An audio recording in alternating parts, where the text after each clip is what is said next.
Hi, welcome back to the Aquifer. This video is a recording of a presentation that I made at the Ohio County Sanitary Engineers Conference in Columbus, Ohio on December the 7th of 2023. In this presentation, I'll take our audience through the basic steps that I use when designing a pump system. We'll talk about system curves, the always tricky net positive suction head, and performance curves. I hope you enjoy the video. I'm Ted Bennett, and I work for Jones & Henry in Toledo. And over the last year or so, I have started my own YouTube channel.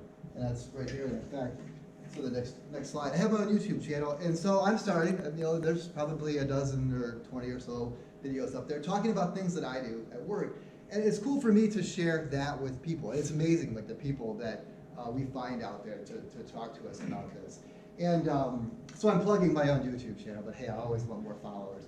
And something that I'm actually doing right now is I circulated a poll on LinkedIn, and I'm curious to know what are some of the oldest pumping facilities in folks' infrastructure. And the reason I'm curious about this is because if something lasted for a long time, I want to know why.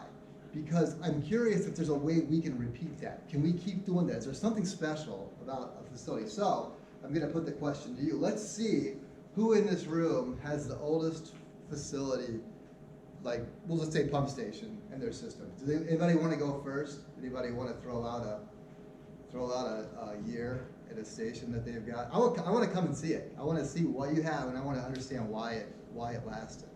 Because I think this is cool. This is good information because I think that's where we would all like to get to, is so that we can make everybody's stuff last longer. I'm going down to Cincinnati to look at a pump station down by the river that was built in 1890 soon. So I don't know if anybody will beat that, but what do you got? Anybody? 1970? It's like a wedding thing. Should I make everyone stand up and be like, I'll like say them. Anybody got an old one they want to offer up for the group? I'll come and let's come and look at it. Ford Road 78. Yeah. About 50. So that would be 1970 something. Early 70s. Don't know the exact date. Okay. If you want to look it up, I'll keep my cards back there. If you find out what your oldest one is, and then I want to see these. I want to know why some things last and why some things don't, because I think there's something there. Maybe that would be a good presentation if I can figure out why some of these things lasted or not. So just trying to generate ideas for what's next. So let's get into it. What is a pump? What does a pump do? A pump basically adds energy to a system, right? And so you have water that's at low level, and you need to get it somewhere else. In order to do that, you got to add energy. It's all about energy. This whole discussion is about energy. And if you saw my presentation last summer at the conference, we talked a lot about energy and like ways to optimize pump systems. So the first thing I wanted to put in here is because people sort of zone out. So I gave you my tips at the beginning. I sort of flipped the script here. Normally people are like, the tips are at the end and everybody zones out. But some things that have been helpful for me as a designer is to use consistent units. Make sure that we don't do inches over here and feet over here and pressure over here. Try to be like consistent about units. That can always get you into trouble.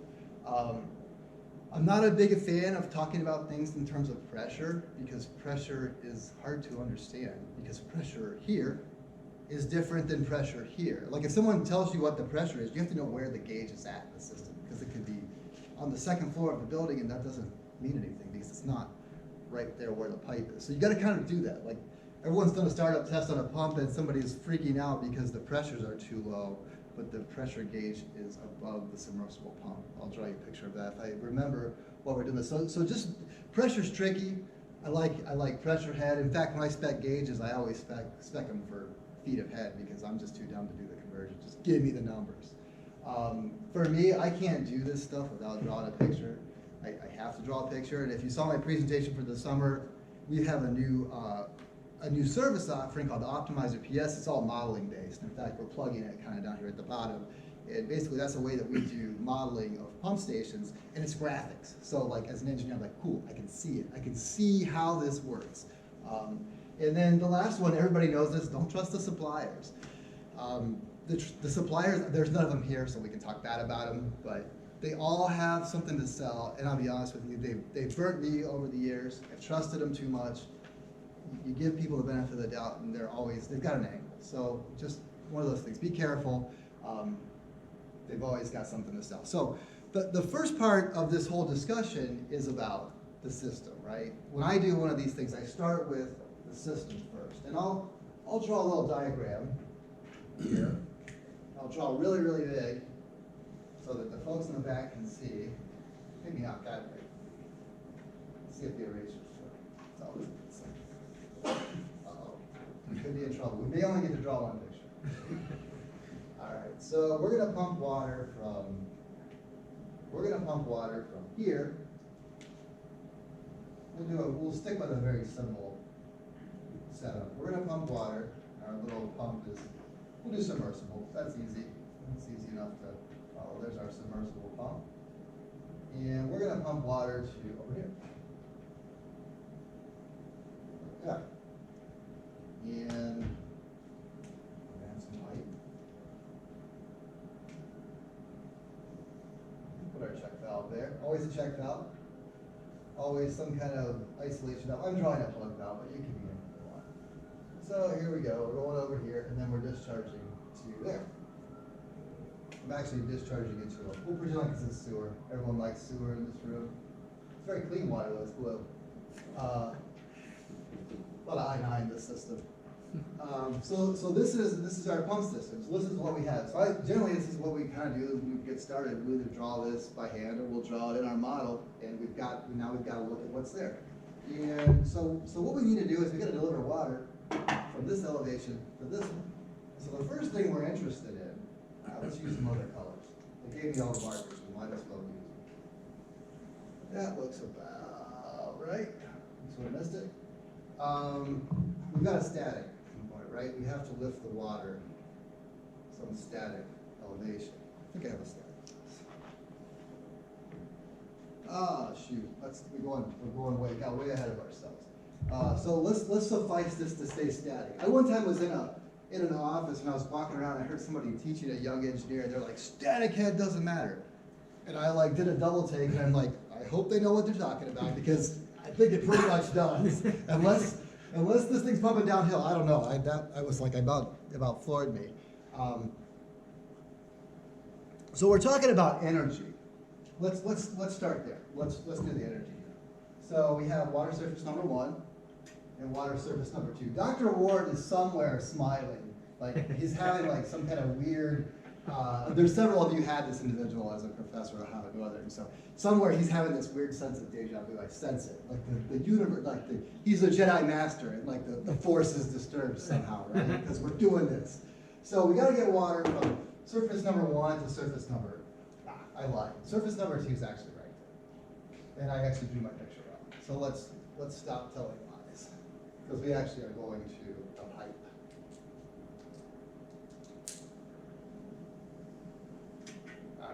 There's our static. See, this is why you draw the picture. You screw it up as you start. So we need to get water from point 1 to point 2, right? And so this is Bernoulli's equation. You guys remember this from way back, entry level, whatever. If I stand in front of this, it doesn't work too well, so let's point. Pressure at point number 1 plus the velocity head plus this is going to cancel out and get really, really nice like this. Z is your elevation, and then if you're adding pressure from your pump, this will be here. And then pump surface number 2 has a pressure, velocity head, an elevation, and then we got to account for any losses that occur in the system. And so here's our system. I blew it up. I drew it here. It's the same setup. So we're taking water from here all the way up to here. And in this picture, there's actually 2 conditions. That's something always to be aware of. Is there's more than just like one head, because as the water gets drawn out of the well, the heads change. So there's variable deals there. So you always want to be aware of all that. Here's the same picture again. So let's start drawing some stuff, right? So there's our static head. So let's play around with Bernoulli. I think Bernoulli was an engineer in the French army. So there's that movie about Napoleon coming out. I really hope he's in there. Like, I'm pretty excited about this. I have a feeling he's probably not, but I'm going to pretend like one of the guys in the background is saying while I'm watching. I think he was in the French army, if I'm not mistaken. Somebody will Google that and be like, you're totally wrong. I'm just rewriting Bernoulli.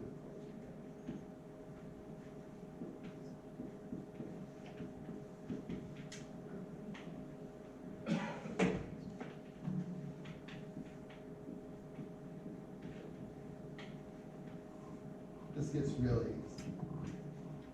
All right, plus our head loss. And so what we really want to know in all of this is we're trying to figure out how much pump we need to get the water to. So I'm really trying to solve for this. So what's cool in all this is, see if that's the next slide. Boom, there it is.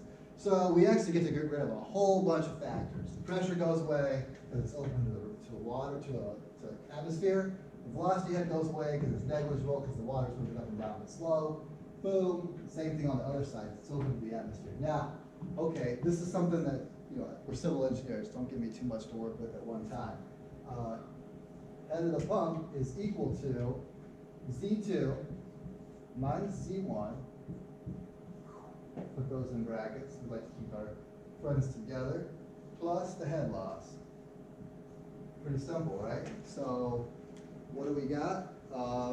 Same thing here. This is our static head, the two elevation differences, and I call it dynamic here, which is fine. Static head plus dynamic head. Two components when you're pumping. Boom. And a lot of writing there, but we'll get through it. So the dynamic head is the part that we don't know, because I already know what my elevations are. How do I find out what happens when this starts pumping? How do I determine what's happening flow-wise? Well, there's some equations for this.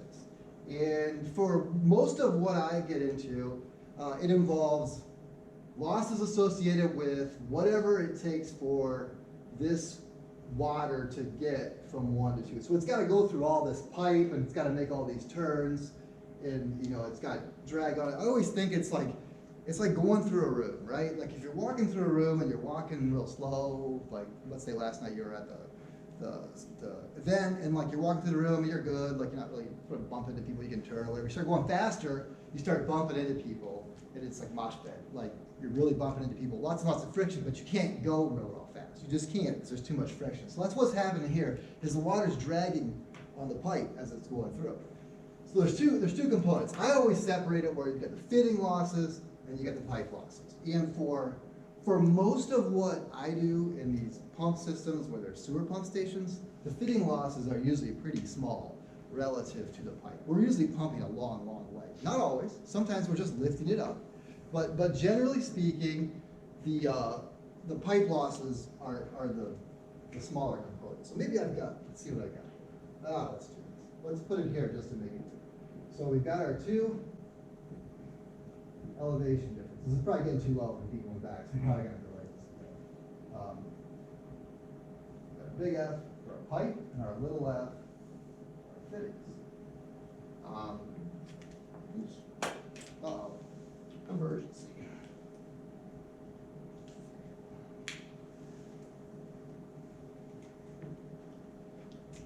I always tell you never to panic. Think about what could go wrong because it will. All right, back one again.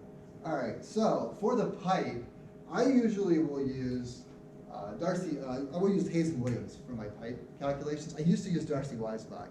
And the story behind that is I was at a conference in, I don't know where it was, but I was learning about WaterCAD. And I don't know why they asked this question, but I'm really glad they did because I learned something. And they said, who in this room uses Darcy Weisbach to calculate pipe losses? And I'm like, oh, me. I'm 23 years old. I know everything about hydraulics. Look at me. I got my hand up. I'm the only person with my hand up in this room, a room about this size. I'm like, okay, this is cool. What am I going to learn today? And then the guy's like, hey, who uses Hayes and Williams? And everyone else puts their hand up. I'm like, okay, clearly Dr. Ward did not know this part of it when he taught us this. Thank you. I got to look down in front of a bunch of people I didn't know. So basically what this is what I will do for the pipe. This is the pipe going from here to here. There's some length of pipe, right? Like all this, you add up all this, and like it's the sum of all these lengths is equal to like the pipe. And I think this equation is well liked in our industry because of the units are really, really nice. So this is a fudge factor. Civil engineers, we love to just throw fudge factors in the front of things to make it work. You can't prove this. It was done in a lab. So the length is in feet, nice, because my drawings are probably already in feet. Flow is in gallons per minute, sweet, because that's pretty much what everybody talks about in this industry. Diameter is, there's a typo here. Diameter is in inches, and this should be times. That's a mistake right there. So I'm going to fix that. And C is the roughness coefficient. So this is times this, that's not plus. Just pretend like that's a times. And what's interesting is to look at is watch this D. That's to the 5th power. That's a big deal. Dan was talking about this with the size of the pipes and the 19 inches versus the 24. That makes a huge deal. If this gets messed up or wrong, or you use the wrong pipe or something, this just blows this thing to pieces. So basically, this number gets big or small real fast, and it can really affect the number. So be aware of that one. This one, a lot of engineers will use this to make it work, but it really doesn't have the impact that the size does. So watch that. So here you go. There's your pipe part, and then the fitting part. You've got all these fittings. Like you got these valves, and you got like some 45, some 90s or whatever. Nobody in this room likes 90s. They always yell at me when I put them in. But all these fittings drag on this, because like if you're going through that room, and now I'm going through the room, and I'm going to be like Emmett Smith, and I'm going to like turn this way, like you lose energy as you like turn every time. So basically what you've got to do, this is Darcy Weisbach. This is the one we all learned in school as far as the equation goes for head loss. And the way this works is each fitting has a K factor associated with it, right? So that's telling us how much head loss we get per fitting, right? So some of these are like 0.5, some are 1. The big valves sometimes they're like 8 or something. But basically, it's a function of some characteristic of the valve times the velocity divided by 2 and a gravitational constant. So again, this is all, as you can see, the more flow you get, the more velocity, the higher this is. Same thing was true with this one. The more flow you get, this number gets bigger. This should make sense. Like if you're trying to push more and more water through there, it's going to drag more and more. As the pipe gets longer, more and more drag. So as these numbers get bigger, this goes down, right? So like go to denominator, it's going to drag the head loss down. So using bigger pipes, have less head loss. Same's true here. Bigger pipes, lower velocity, lower head loss. Just trying to get you guys thinking like what's the relationship here. And so when you put it all together, and that's the same thing that I've got here, is you've got your static head. We kind of came back with the same thing. Our static head plus our pipe fittings plus our pipe. This is basically how we're going to calculate our total dynamic head. This is it. And so this is basically, we'll say this is static head is static. It's unchanging more or less during if we're just going to do snapshots for the moment. And what's going to change when we're doing this? Let's go ahead and let's get something else up here.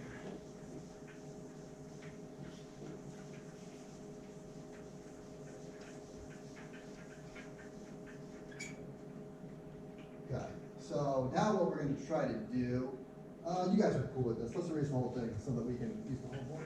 I want everyone in the back to be able to see.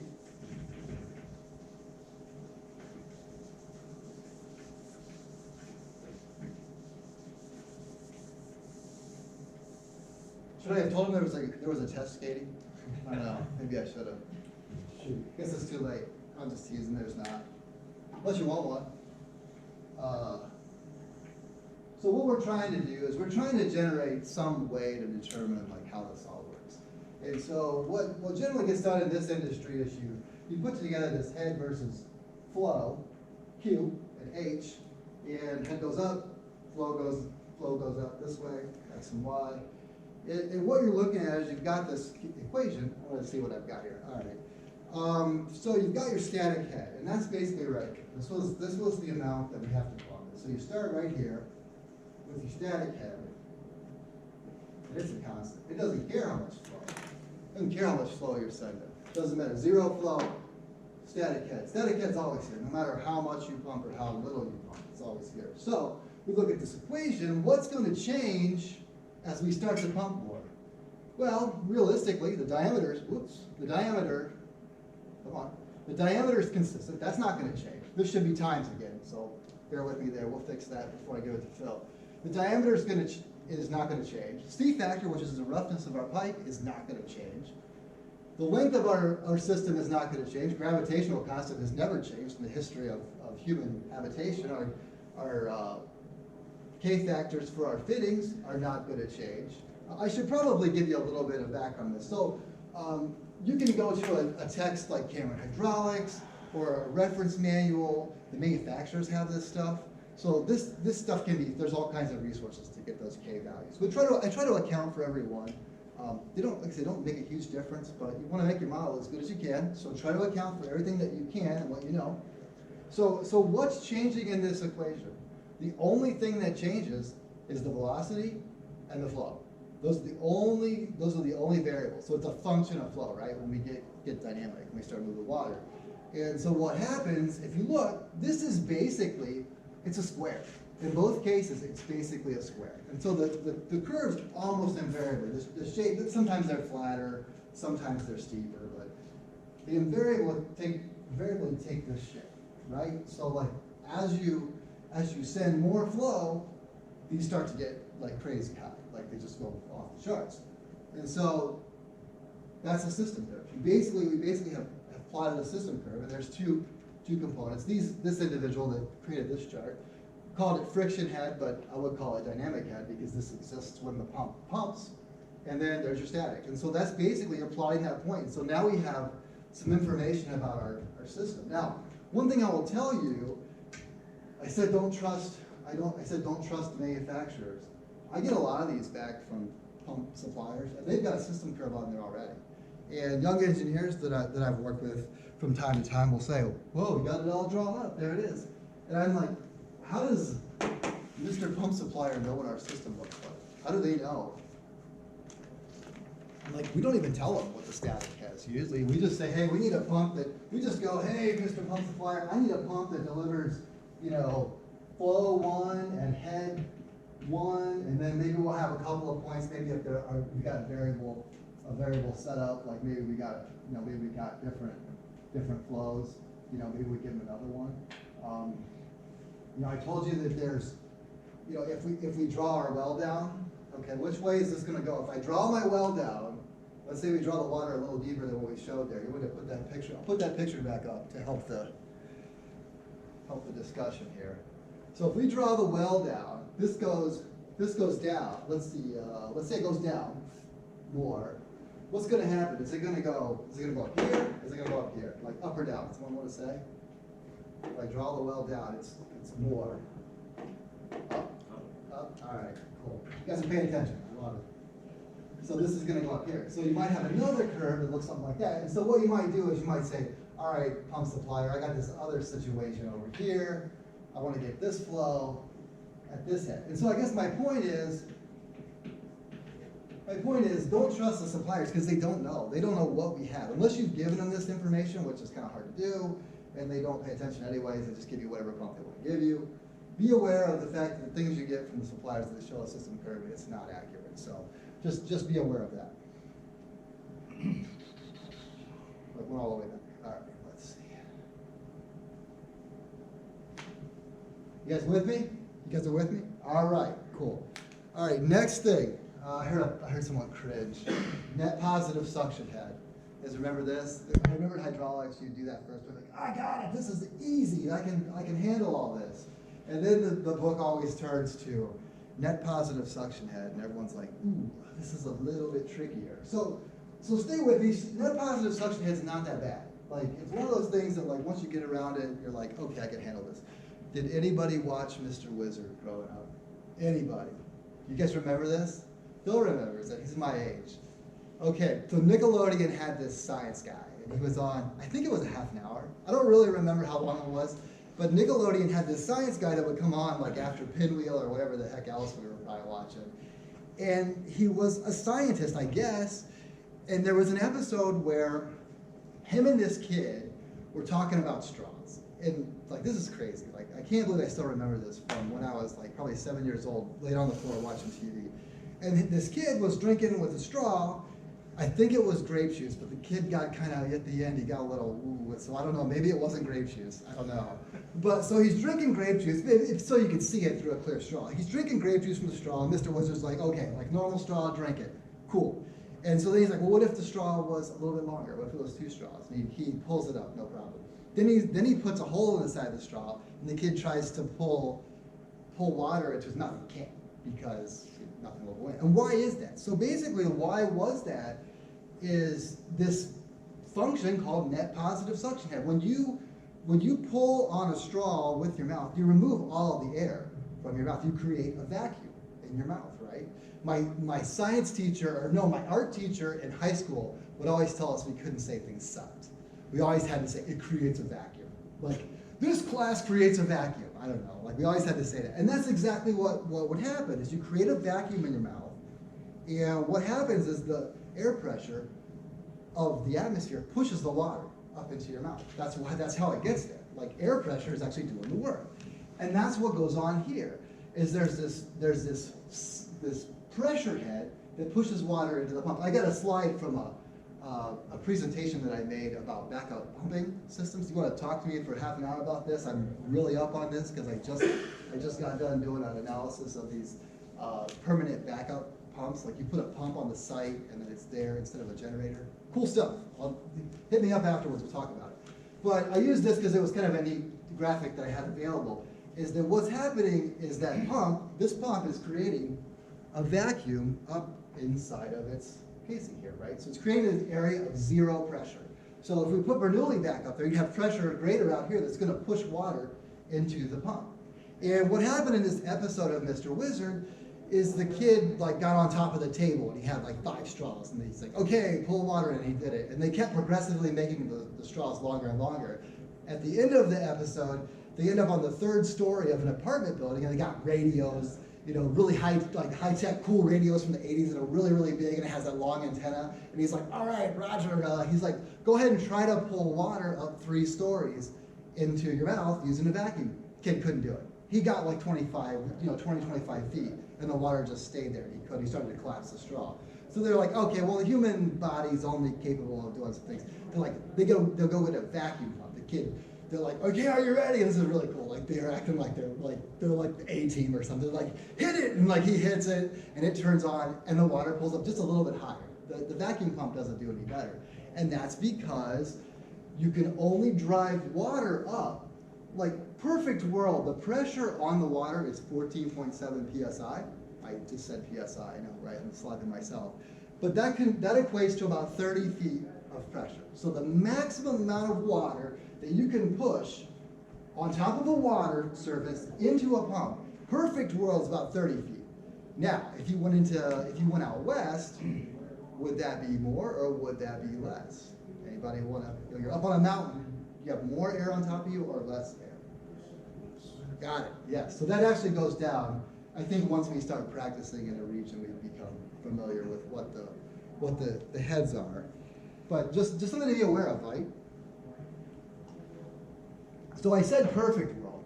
Well, we don't operate in a real perfect world with the way that we operate. Like, there's, we're civil engineers, so now we gotta work in reality. So what this equation is, this is how you determine how much net positive suction that you have available. So basically, this is how much pressure head is available at the pump right here. We always want to know right here. Like, this is what we want to know.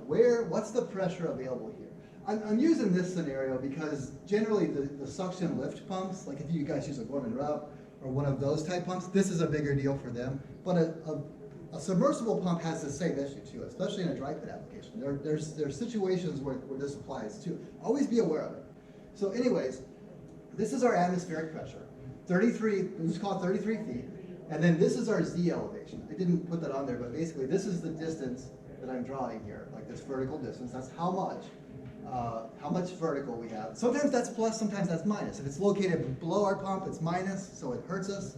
If it's above, if the water's above us, it actually helps us. So that's the case, and then we're gonna lose pressure or head as the water goes through all the fittings or whatever pipes that have to go there. If there's elbows and valves and whatnot, it's got to go through that. So we're losing pressure there, and then they put a margin of safety on this. I think it's like 0.2 psi, because what happens if you get too close to the edge? It's like getting close to the edge. You don't want to fall off.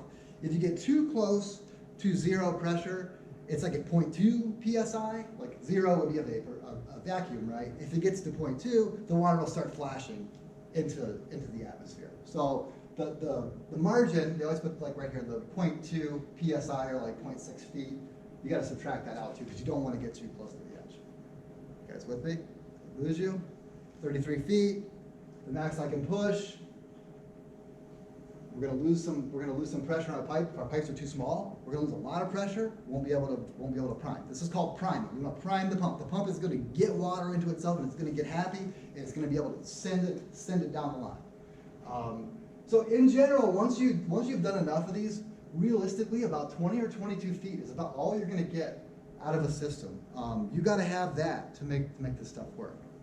I glossed over that, but bear with me. Don't go and put something in at 31 feet and expect it to work. It will not. It's got to be more like 20. So be careful. It's something to be aware of. When I said don't trust suppliers, suppliers will sell you a pump and they'll say, well, it'll work. It'll be fine. Don't worry. It'll just sound like crap when it starts. Been through that one.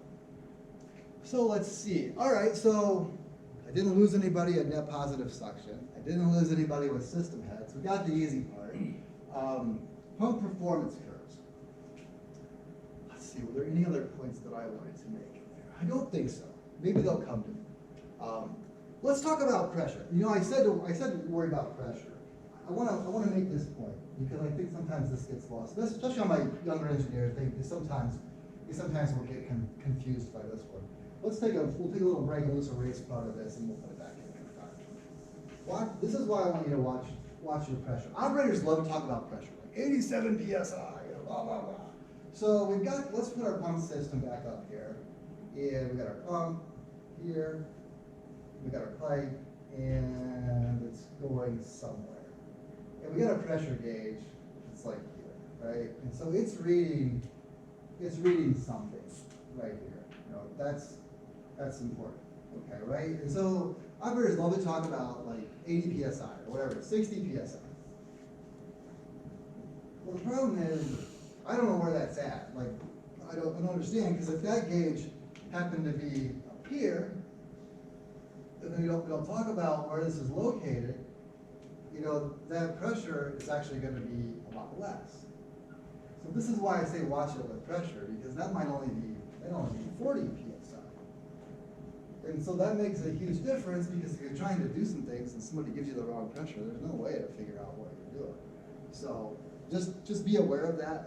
I point that out because sometimes that gets, you get into a situation and it gets stressful or something, and somebody forgets, you know, what they're doing, and you kind of lose track of it. So just wanted to point that one out because it's something that I think is sometimes lost on engineers. We get so focused on. So we'll put our system curves back up here. Feel free to stump me too. You probably will, because I'm only prepared for this. So if you ask me a bunch of questions, I'll just get stumped. That was 2, and that was 1. All right, cool. So let's talk about pump performance curves. And pump performance curves, generally, these are going to come from the manufacturer. I can't generate this. Actually, there is a way you can get to these without going through the manufacturers. I'll tell you, you got to pay me. I'm just teasing. There's an online platform to get some of these without going through the manufacturers, which is nice because then you don't have to be incessantly bugged about a project that you're just trying out. But basically what you're going to do is you're going to tell your pump supplier, I'm interested in hitting a couple of design points, and they're going to pick a pump. They're going to send it to you. And what I generally will do, and I learned this kind of the hard way, is we used to do a lot of stuff where we took the printout and we tried to scale in how many feet and how many heads, you know, with a scale, and you can't read them because it's a copy of a mimeograph or whatever, so it's hard to read, and so you're doing all this stuff. Now we ask them to give us Excel or just give me the data points so I can plot this myself. I'm not going to try to make a mistake here. And so that was a really funky one, but we'll just go with it. So they're going to give you the performance curve, and then it's up to us to try to figure out if that's the pump we want or not. So that's one performance curve, right? So what's really cool about centrifugal pumps is you can change the speed and you can change the diameter and you get different relationships relative to flow. And you can predict this stuff without going back to the manufacturer, my favorite thing to do. And what happens is these curves start to take different shapes. As you can see, you get sort of these situations, where if you slow pumps down or if you change the diameters, they start to take a different shape. And I found these online, and I guess I'd never seen them portrayed this way, but I like this because it actually allows you to change two things at once and see what the head relationship. It's straight on like proportional, and it's actually pretty cool. Like if you've got the flow at one point, you want to know number two, you just kind of flip this around and solve for it. And usually I see these presented like this, like the speed relationship to the flow, but it actually is this. Because normally what happens is you say, well, I'm going to hold the impeller diameter, which are these D's, as constant, and I'm going to vary the speed, right? That's probably the most common one, is folks will vary the speed. So the head varies as a square. I should have a square there, a little typo. And the flow varies as a straight up proportion, right? And the same is true for the diameters. Like if you try smaller and larger pumps, then you've got this relationship between the two. So this is super cool. So what normally happens, we don't do a lot of impeller size changes, unless we're like in the beginning stages where we're like, which one of these is the right pump? Because there's actually like beyond. Like it actually goes beyond. Like there's more. You can go either way. So we'll maybe pick an impeller, and then a lot of times we'll use variable speed pumping to try to figure out like what's the right mix, right? Because you don't always need this flow. Sometimes you're okay with lower flow. So you're trying to find the right mix of speeds, like maybe at the start of a cycle, at the end of a cycle, you're ramping up and ramping down. So the one thing I will caution you is to be careful about running pumps too far down here. Like you get into sort of this region, and there's a couple of bad things that happen. You know, if you start running too slow. First off, let's talk about efficiency, because that'll be helpful. So the way that centrifugal pumps works is there's generally this like ISO line, like almost like a contour map, that there's some kind of like best efficiency point, like on the curve. And this is where it's going to be as happy as it can be. This, in our business, we get excited about 60% efficient, or maybe 70 or 75, we're like ecstatic. But, you know, this is our best point. And as you move away from the best efficiency point, you see that it drops, you know, 40, 50, 50, 40, 30, it's going down as you get away from it. And so you got to be careful, because as you move away from this, let's say this was where we wanted to be, right? And this is our best, this is our 60% efficiency. As we move away, maybe we got 50, and we got maybe 40, and you're getting the point. We're getting 30, you know. So we can run this thing so slow that now we're down here in the 40% range. That's not great. Like, why are we doing it? We're wasting energy. Plug for my modeling systems. I can tell you this. I can tell you what's going to happen here. I can tell you how much energy you're going to use. It might not matter. We've done the small ones. It doesn't make any difference. So watch your efficiency. This was one of those things that like I learned. I'm like, oh, never thought about that. I always thought about the one I'm going to tell you about now. Like, I never thought about efficiency getting reduced and not like actually making my pumps less happy. You know, we're getting wear, they're heating up, they're just not, it's like driving around with the brakes on all day. Like, it's just not pleased. Now, the other part of this is the big relationship, which we haven't even talked about. I feel remiss. Q equals B, come on, guys, times divided, what is it? Come on.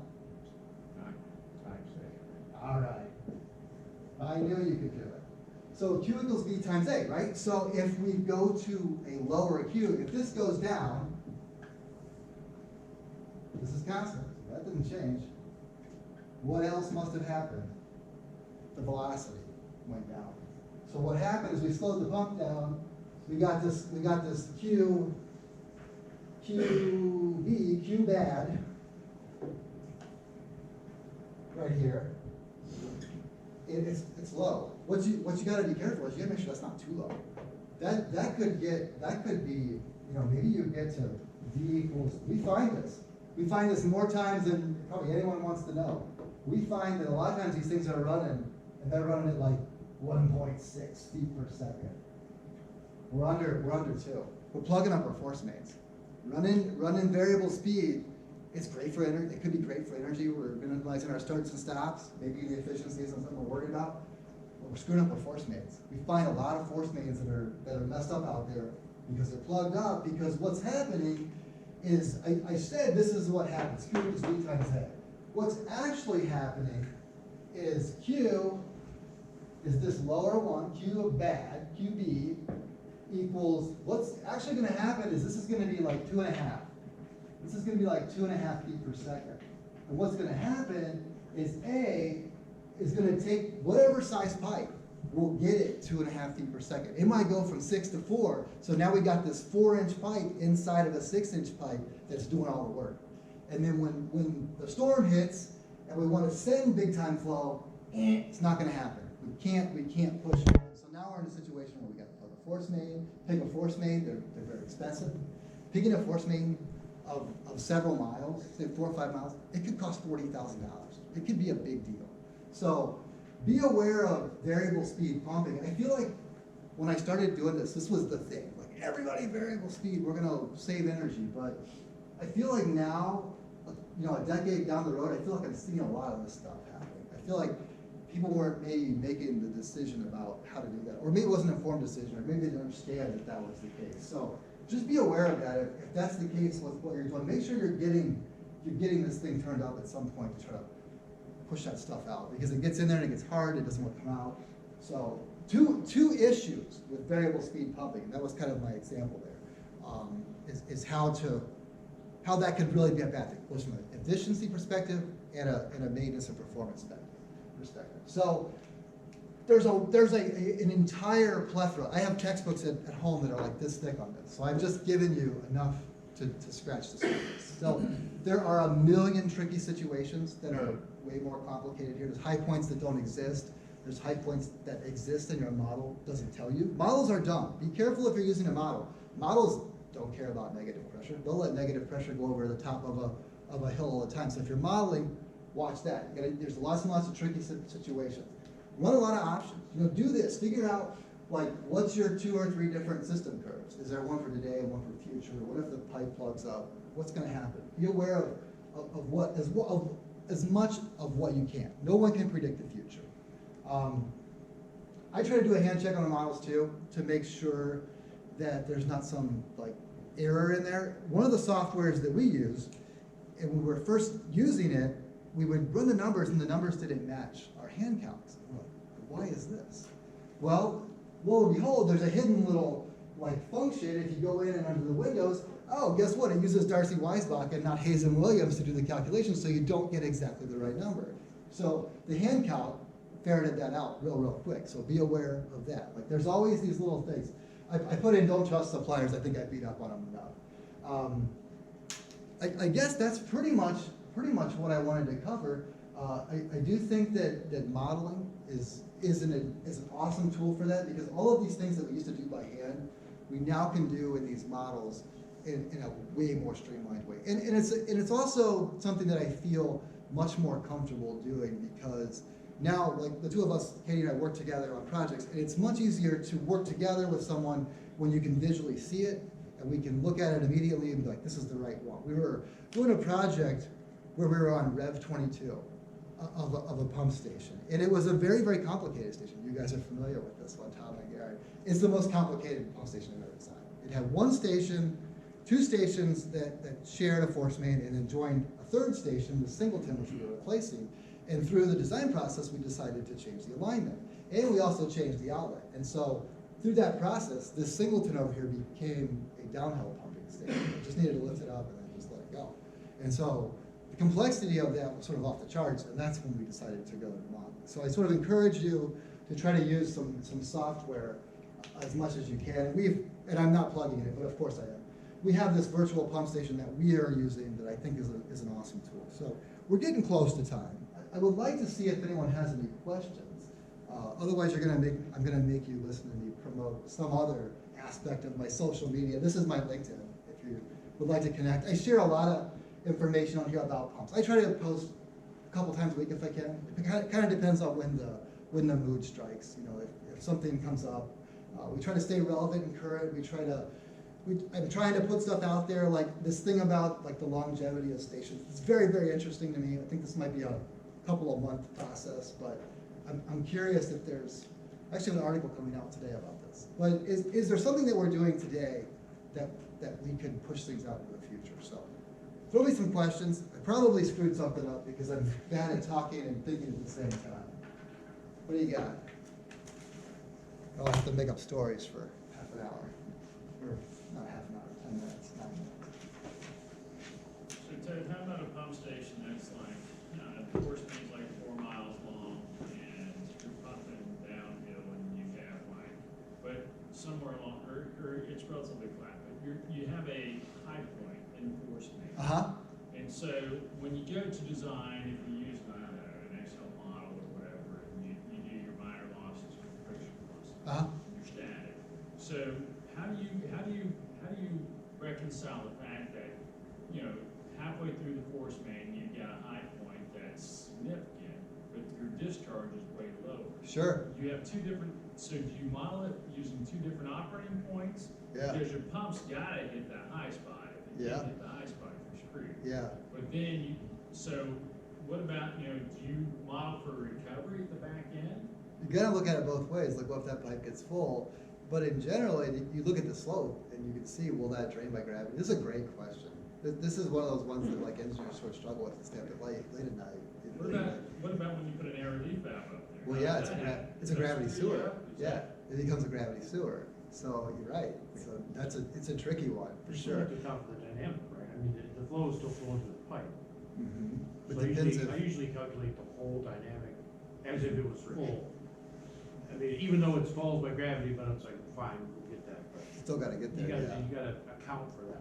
Yeah, I try to look at it both ways and try to see if it matters. That's the first thing. It's like, okay, does it make a difference? Does that second half of the pipe, it depends on where it's at, like it's close to the end, it's probably done, but it's a So fair put point. a vacuum valve up there. Yes. And it's just like, then Then it's just like, you just gravity out. This is a great But if you discussion, don't because put I a think- vacuum valve in there, then do you recover the head on the back end? it depends on the slope. If you've got like, it becomes like a Manning's equation thing, like how does that We work? design the sewer first, basically. Mhm. Yeah, It's basically if the slope of the pipe exceeds the slope of the hydraulic grade line, it's gonna flow by gravity. And otherwise, it's gonna flow full. And it's pretty easy to see if you actually draw out the profile to scale and draw the profile of the pipe and then draw, you know, the hydraulic grade line is gonna be anchored at the discharge. You draw the hydraulic grade line in there, you'll just see it. If the thing's acting like gravity, the pipe will actually come above the hydraulic grade line. And then when your pump's starting up, it's actually starting up at the high point, just pumping to that high point and just flowing by gravity from there. I love this discussion. This is a tough one. I'm glad you brought this up. I would have put it in here, but I felt like I was gonna lose you. Now, you're too late. Now you gotta do it. So, pumps here. It really does depend. The engineer's favorite thing to say, it depends. So let's see, long force main, going uphill, going downhill, right? So this is the situation, this is the point. We're gonna put an air release in here to make this work, right? We can't do it without, we gotta get the air release out. This is, I will beat on about air releases at another juncture. But now the question, and you said it very well, the gentleman up here said it very well. It depends on the slope of the hydraulic grade line. Like, what are we trying to do? Like here, instead I drew it, now they're the same thing. Actually, that's not quite right, because it actually goes like in. This is our grade line, so it's gonna go like this. It's gonna go out the end. Pumps are lazy, they do not deliver any excess flow. So there's our hydraulic grade line. So that if we cut a hole in the pipe, the water will be lifted to that level. And so what we have to determine is if this slope is greater than this slope, then it will drain. Did I say that right? It's gonna drain out. Yeah, I'm in front of everyone, so I'll screw that up, but like S of the HGL of the S of the pipe, depends on the relationship. The water, basically, can the water get away faster than it's being delivered? If it's working like a gravity sewer, then it can just keep taking more, just keep sending it. Like there's gonna be air burden. Awesome point. I'm glad you brought that up, because that's one of those ones that I think we all struggle with. Kelly, So how do you change your pump design? what's that? How do you change your pump design? In terms of what? Just total head, you know, when you're looking at pump curves,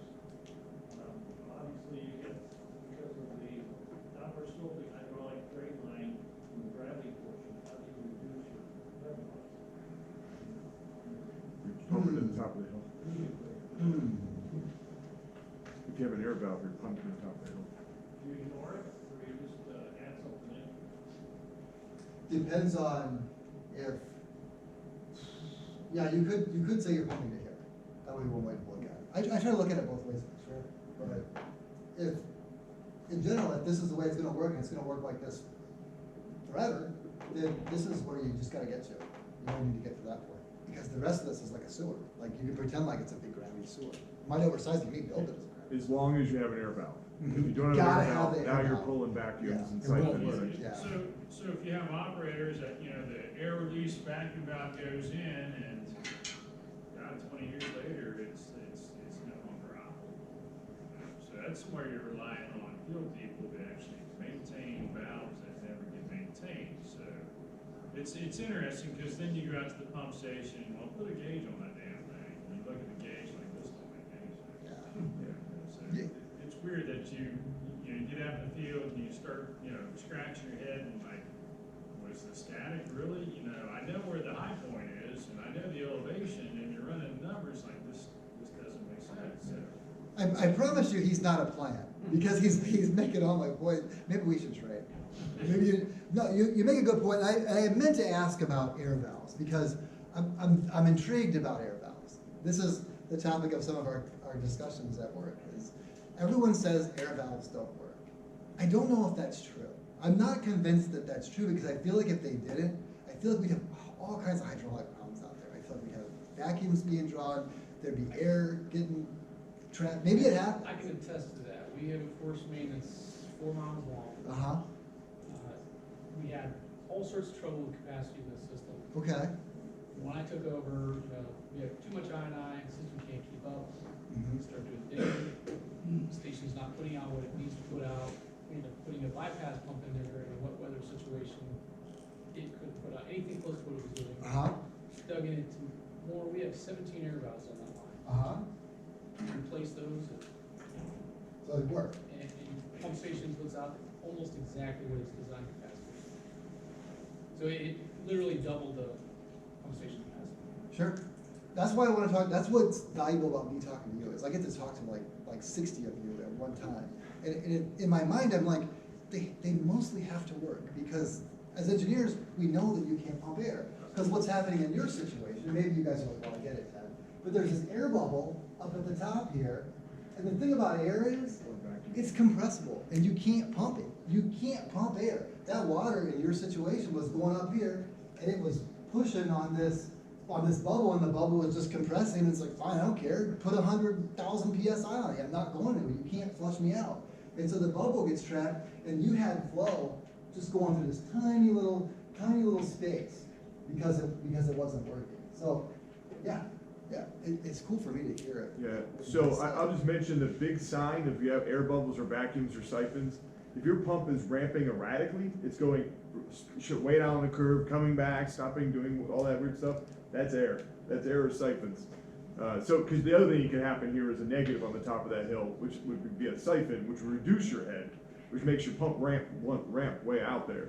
Watch your gauge. Yeah, Right, gauge. so if your pump is like, today it's doing one thing, tomorrow it's doing another, you have an air pocket, sometimes that bubbles move, that'll trigger things. Mhm. Siphons work, sometimes they don't, vacuum will collapse, all that stuff is air, or vacuum really. Yeah, it's the hidden problem. A lot of times I think people think, well, it's a force main issue. Well, maybe not. Maybe that is something to look at. So, Yeah, that's a big sign. yeah. Cool. Great questions. I love it. We're close.